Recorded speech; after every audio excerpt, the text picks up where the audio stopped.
Hello everyone, welcome to all of you. This is Anju Maurya और आज के वीडियो में हम आपको स्टार्ट कोडॉन और स्टॉप कोडॉन के बारे में डिस्कशन करने वाले हैं। देखिए, स्टार्ट कोडॉन प्रोटीन सिंथेसिस में हम लोग पढ़ते हैं। जैसे कि हम लोग जानते हैं कि स्टार्ट कोडॉन एयूजी होता है, जो कि डुअल फंक्शन करता है। एक तो ये प्रोटीन सिंथेसिस स्टार्ट भी करता है और दूसरा ये मेथियोनिन को कोड करता है।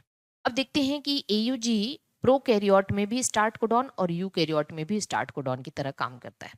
प्रोकैरियोट में ये जो मेथियोनिन कोड करता है, उसके एंड पे फॉर्माइलेट मतलब वो फॉर्माइलेटेड मेथियोनिन होता है। बहुत इंपॉर्टेंट है ये पूछा जाता है। फॉर्माइलेट नॉर्मल मेथियोनिन नहीं, फॉर्माइलेटेड मेथियोनिन। जबकि यूकैरियोट में ये methionine sulphur containing amino acid को कोड करता है। क्लियर। अब सवाल है कि मान लीजिए कभी एयूजी एब्सेंट हो गया या एयूजी डिलीट हो गया या एयूजी नहीं मिला, तो कैसे प्रोटीन सिंथेसिस स्टार्ट होगी। तो उस केस में जीयूजी जो है, जीयूजी, और कभी कभी तो देखा गया है रेट के अंदर सीयूजी भी एक स्टार्ट कोडॉन की तरह काम करता है।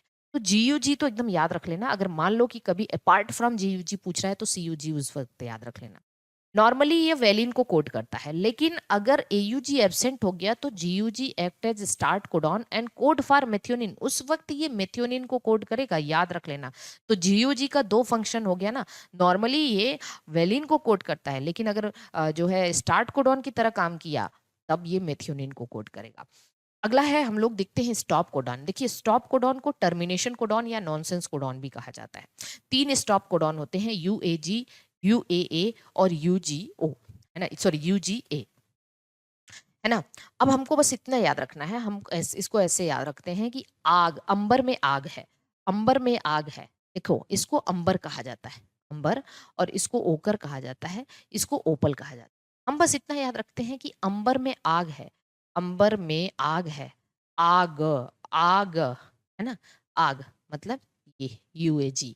और गांव से याद रखते हैं, गांव मतलब ये जो यूजीए है वो ओपल है, ओपल है ना।